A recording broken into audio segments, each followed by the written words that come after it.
бизге келген пациенттердин ичинен бирөө менден сурады да, эмне үчүн сизде бүт эле пациенттерде бирдей дарылоо, ыкмаларыңар бирдей депчи. Бул абдан жакшы суроо берди. Мен ушул суроого жооп берейин. Демек биз бул пациенттин баш ооруйбу, көз ооруйбу, давление болобу, сахар болобу, бут ооруйбу, деги эле жыныстык органдар жакта проблема болобу, ошол эле рак оорусу болобу, адамдар аябай корккон. Деги эле оорунун бардыгы бул дүйнө жүзүндө 1100 оору бар. МКБ деп коет, международная классификация болезней. Ошол ооруларды классификацияга бөлүп койгондо, ошо ар бир система боюнча өпкө оорулар, жүрөк оорулар, бут оорулар, ушулардын баарын кошуп бергенде 1100 оору бар. Мына ушул 1100 ооруда биз 3 системаны, 3 мындай силерге түшүнүктүү болуш үчүн мен канал деп коем да, мына кызыл кан тамыр, көк кан тамыр жана без тамыр. Демек биз ушул 3 каналдын ичин тазалаганга аракет кылабыз. Сиздин көзүңүз оорут атабы? Демек сиздин көзүңүзгө жакшы кан барбай жатат жана керексиз нерсе кетпей жатат. Мисалы, сиздин бутуңуз ооруп атабы? Демек сиздин бут жагыңыздагы сөөктүн клеткасы болобу, чучука болобу, булчуңдарга болобу, ошол жердеги клеткаларга жакшы керектүү кызыл кан тамыр менен керектүү тамак азык зат барбай атат, кычкылтек барбай атат, ошол орган кыйналып атат. Демек ошол органдан анча жакшы эмес, кандын ичи таза эмес, кан барды дагы керексиз нерсе өзүндө калып калды. Жана ошол нерсени бул кете турган системаларга бере албай атат. Демек биздин центрдин кызматы мына ушул 3 каналды тазалоо менен биз алектенебиз. Кызыл кан тамыр, көк кан тамыр жана без тамыр. Мага ким келген болсо, ким мени Фейсбуктан угуп турган болсо, абдан жакшы билет. Демек, барган кан тамыр канализациянын, барган кызыл кан тамырдын ичин, без тамырдын ичин, бездер эң негизгиси бизде без тамырлар керексиз нерсеге толуп калат. Мына ушул клетканын ичинде керексиз нерсе өзүндө да туруп калат.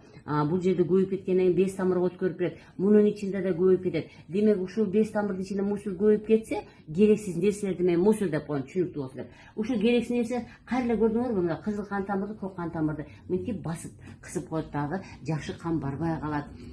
Жакшы көк кан тамыр менен керексиз нерсе кетпей калат.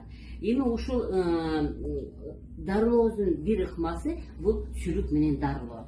Караңыздар, сүлүк денени тиштегенде, мынеке сүлүк денени тиштегенде 1 эле миллиметр тиштейт. Мына көрдүңүзбү? Бул тери мына. Караңыздар, бул тери мына. Териден түктөр чыгып турат. Теринин түбүндө көрдүңүздөрбү кандай деген мир жатат, кандай деген дүнүйө жатат. Караңыздар, көк кан тамыр, кызыл кан тамыр, без тамыр, нерв талчалары, түк мына өзү түктүн талчалары, подкожная жировая клетчатка деп коет. Кыскасы мына ушул теринин астындагы, тери астындагы кан тамырларды, без тамырларды тазалоо менен бул алектенет экен. Мен кайсы бир видеомдо берип кеткенмин. Сүлүк биз ата энебиз илгери бир диагноз коюп койгондо абдан жакшы арам канды соруп алат депчи. Мен ошол арам канды мен мынандагы бир көрсөтүп кеткем да. Мына караңыздар. Мен эми мындай бир чоң неме плакат таба албайм. Мен өзүм чийип мына силерге түшүндүрүп атам. Бул кан тамырдын ичи мына. Бул кызыл кан тамырдын ичи мисалы. Кызыл кан тамыр, көк кан тамыр, без тамыр. Үчөөнүн тең неме көк кан тамырга дарысын чачат, кызыл кан тамыр экөөнө. Анан кайра ушул жактан эле мусу керектүү нерсени алып чыгып берет. Ошо менен кошо без тамырдагы дагы керектүү нерсени алып чыгып берет. Бирөөсүн көрөлү. Кызыл кан тамырдын ичинде бизге керектүү эритроциттер, мынакей эритроцит деп коет, лейкоцит деп коет. Чоңураак бул лейкоцит болот, кичинерээк эритроцит болот, анан кичинерээк дагы тромбоцит дегендер бар. Мына ушул кандын элементтери, мындан чыкканда толтура элементтер бар. Булар тирүү жанда, тирүү неме существо деп коет. Булар бизге керектүү нерселерди апарып турат. Мисалы, кызыл кан тамырлар, кызыл клеткалар бизге кычкылтек менен тамак жеткирет. Лейкоциттер болсо бизге кирген микробторду жок кылып берип турат. Демек, биздин кан тамырдын ичи таза, таза суудай элестетишиңер керек да. Ошо таза суунун ичинде бул элементтер кычкылтек, лейкоцит, тромбоцит, лимфоцит толтура кандын элементтери чуркап жүргөн элестетишиңиз керек. Эми ушулар ооруп калат. Кандайча болуп, мына жакшынакай кызыл клетка ооруп калганда мындай бырышып калат. Көрдүңүздөрбү? Жакшынакай лейкоциттер мисалы, лейкоциттер эми берде бир аз мен цветин өзгөртүп коюптун. Эми эритроциттер бир аз кичинерээк болот, анан лейкоциттер чоңураак болот. Мына ушул лейкоциттер, эритроциттер оорубайган мезгилде, бизге жакшы кызмат аткарып жүргөн мезгилде мындай жакшынакай болот. Мындай бырышкан эмес болот. Көрдүңүздөрбү? А булар ооруп калганда абдан мындай болуп бырышып калып калат. Бырышып ооруп калат. Демек, оорубай жүргөн мезгилде булардын заряды плюс болот. Булар ооруп калган мезгилде заряды минус болот. Көрдүңүздөрбү? Эми сүлүктүн оозундагы заряд плюс болот. Демек, физиканын закону менен плюс тартылбайт. Демек, эң сонун эритроцит, эң сонун лейкоциттер, эң сонун тромбоциттер плюс болгон үчүн сүлүктүн оозуна тартылбайт. Булар ооруп калганда гана, булар минус болуп калганда гана минус плюска тартылат. Мына физиканын закону. Мына буга чейин эгер ошол видеону көрбөгөн болсоңуздар, абдан жакшы түшүнүп алыңыздар. Демек, кан тамырынын ичинде бизге керектүү кандын элементтери жакшы абалда жүргөндө плюс заряд менен жүрөт экен, сүлүктүн оозу плюс заряд экен. Демек, физиканын закону менен плюс тартылбайт. Ал эми ооруп калган элементтер сырткы заряды бузулуп калып минус болуп калгандыктан сөзсүз түрдө сүлүк тартып алат экен. Кыргыздын бул эң бир сонун макалдары, бул кыргыздын макалдарында эч бир кынтыксыз сонун макалдарды айтканда, сүлүк арам канды соруп алат деп. Илгери эле миллиард жылдар мурун пайда болгон сүлүк жөнүндө кыргыздар арам канды соруп алат деген сонун бир макал калтырып берген. Демек, азыркы мезгилде медицинада туура ооруп калган элементтерди гана, минустарды гана тартып кеткенин медицина доказать этип койду. Эми сүлүктүн кандай жакшы эң сонун 3 кызматы бар. Бул биринчиси, демек, дарысын чачат экен. Кызыл кан тамыры, көк кан тамырга. Экинчиси, ушул кызыл кан тамырдан да, көк кан тамырдан жана бизге дайым мен айтып келген, мен дайым койкой бес тамырды тазалагыла деген, безилдеген бес тамырдын ичинде мусор. Мына 3 системанын ичинде, каналдын ичинде мусордун баарын соруп алып чыгып кетет. Демек, биринчи жакшы кызматы дарысын чачат экен, экинчи жакшы кызматы ошо кызыл кан тамыр, көк кан тамыр, бес тамырдын ичиндеги керексиз нерселер тарталып кетет экен. Эми үчүнчүсү мына караңыздар. Сүлүктүн оозунда тишчи болот. Ал көзгө көрүнбөгөн тишчилер болот. Кожаны тиштегенде мынагу нерв талчасын кошо тиштейт дагы, рефлекторный деп коет. Ошо нерв талчалары уктап калган болсо, биз Атай Кытайдын ийнесин барып сайдырып атпайбызбы? Бетибизге койкой нервтер көтөрүлсүн, нервтер оголсун деп. А мунун өзүнүн үчүнчү кызматы мына ошо нерв талчаларын тиштөө менен нерв системасындагы уктап калган нерв талчаларын ойготуп берет. Мына көрдүңүздөрбү? Сүлүктүн эң сонун, эң негизги ушул 3 эле кызматын эстеп калсаңыздар болот. Эми сүлүктү койгондо албетте колуңузду бир аз түшүрүп туруңуз. Албетте бата өзү эле мына албетте сөзсүз түрдө сүлүктү койгондо өзүнүн точкалары бар. Буларды койсок, ошонун өзүнүн точкаларына койдук, толгондон кийин түшүп калат. Сиз канча жаштасыз? 63 жаштасыз. Сиз эмнеге даттанып келдиңиз эле? Қан басымым көтөрүлөт. Так. Ичим катат, геморрой. Үтүм алдырганмын. Аппендицитим алдырганмын. Барына хирургка подарка берип койгон турбайсызбы? Бүгүн канчанчы күн келишиңиз? Бүгүн 6-сүлүккө. 6-сүлүккө келип атасыз. Сиз ушул келген күндөрдөн эмнени байкадыңыз?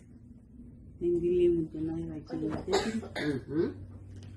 Қан басымым көтөрүлгөндө дайым дары колдончумун, азыр дары ичпей эле турам. Арада анда-мында кан тамырым давлением көтөрүлүп атат, бирок таблетка колдонбой эле жеңил өтүп кетип атат. Өзү түшүп калып атат. Так, сиздин ичиңиз катып атабы, катпай атабы? азыр мен май ичип атам ошондуктан кастор майы ичип сыпатпай атат э. Сиз мен берген диетаны карманып атасызбы? кармап атам. Кармап атасыз. Эми караңыз, мен дайым пациенттер келгенде албетте абдан жакшы, мисалы сахары көтөрүлгөндөр сахары түшүп калат, давлениеси көтөрүлгөндөр давление түшүп калат, анан кандайдыр бир күнү көтөрүлүп калат, бир аз кыйналып калат. Анан мен айтам, жок келиңиз отуруңуз дейм. Отургузам да анан сурай баштайм. Так, сиз мен айткан нерсени жасадыңызбы дейм да. Тегини. Жок, мен мына төртөөнү жасадым да, муну жасабай койдум дейт да. Анан кийин ошондо мүмкүн давлениеси көтөрүлүп кетет, мүмкүн ичи катып калат. Көрдүңүздөрбү? Мен дайым айтам, урматтуу деги эле Кыргызстанда жашаган, деги эле биздин кыргыз тилди түшүнгөн мекендештер, алыста жүргөн мекендештер, эң негизгиси 70% адамдын өзүнө байланыштуу экен эчке. Адамдын өзүнө байланыштуу. Демек, мен сөзсүз келгенде 3 барак кагаз берем. Бардыгына. Муну жасагыла, муну жасагыла, муну жасагыла деп. Ошонун баарын жасаш керек, урматтуу мекендештер. Суу ичтедимби? Демек, нормада суу ичиш керек. Сиз суу ичип атасызбы? Сиздин термосуңуз барбы? Мага дагы бир пациент келди. Гүлсана, мен баарын жасап атам, сен айтканың баарын жасап атам. Бирок эмне үчүн давлением көтөрүлбөй атат деди. Мен айттым, отуруңуз дедим. Сурасам, суу ичпей койду. Анан мен айттым, көрдүңүзбү дедим, сиз мен айткан ыкмалардын бирөөсүн жасабай койдуңуз дедим да. Суу ичпей койдуңуз деп. Анан кийин 3 күн суу ичти да, 3-күнчү күнү мага звонок этти. Чындыгында менин давлением көтөрүлбөй калды. Көрдүңүзбү? Демек, мен эмне үчүн айтам ушуну, эмне үчүн мен ар бир пациент келгенде колуна 3 барак берем. Эгерде кече жакында бирөө айтты да, эже сиздин ушул 3 барагыңызды биз аткарсак деди, врач дегенди унутабыз деп. Абдан сонун ойду айтып кетти да. Чындыгында мен берген 3 барактын ичин мен айтам, ошол барак менен жашагыла, жана ошол барактын ичинде жасалган нерсени жасагыла дейм да. Жашаш да керек, жасаш да керек. Демек, ошондо гана биз оорудан 70% сиз мындан арыласыз. Албетте биз жактагы жардам бул сүлүк коебуз, биз деген чөп дары беребиз, массаж жасайбыз, жана неумовакиндин методу менен перекис коебуз. Мына ушул мен айтам, сиз урматтуу мекендеш дейм да, сиз биз айтканды дагы, сиз өзүңүзгө берген 3 баракты да экөөнү бирге жасагыла дейм да.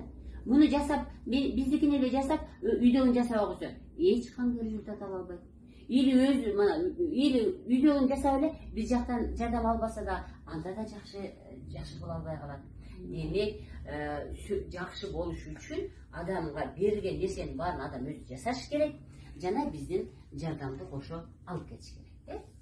Так. Эмне жасай бериш керек, Албетте, мунун караңыз. Теге 4 нерсени берген да, безге массаж, денени 3 бөл безге массаж айтканмын, тамак ичердин астында өттү түрткүлө деп айтканмын, ичиңер менен дем алгыла деп айткам, жана курсактарды баскыла. Мына ушу 4 нерсени сиз 90го чыксаңыз, 90го чыкканга чейин күнүгө жасай бериңиз. Сиз деген врач дегенди унутасыз. Сиз кээде гана бирисени бузуп коюп, мүмкүн врачтан консультация алып коюшуңуз мүмкүн. А так сиз өзүңүздү жакшы кыла баштайсыз.